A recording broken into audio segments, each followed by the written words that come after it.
Gandang buhay, Pilipino ka pero marami ka pang hindi alam sa pagiging isang Pilipino. Sino-sino nga ba ang mga taong masasabi nating makabayan o makabansa? Una, ang mga naging bayani.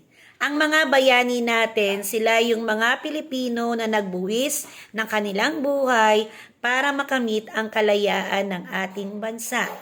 Pangalawa, mga lingkod bayan. Sila yung mga taong nagsisilbi sa bayan sa pamamagitan ng pagiging pulis, sundalo, guro, doktor, at iba pa.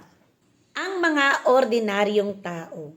Ang mga ordinaryong tao na katulad mo ay pwedeng maging isang makabayan o maging isang makabansa sa pamamagitan ng paggawa ng mga simpleng gawain na makakatulong sa ating komunidad, katulad ng paglilinis ng ating kapaligiran, pagbibigay ng tulong sa mga nangangailangan, pagsunod sa mga batas na ipinapatupad sa ating komunidad.